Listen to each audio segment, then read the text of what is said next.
हे कोकण परशुरामाची रूपा ही कोकण. गणपती पोळ्याचं दर्शन कोकण.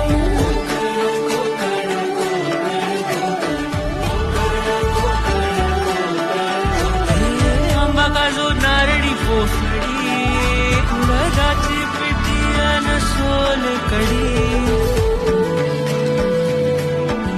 जन्म कोकणातला गत जन्मीची पुण्याई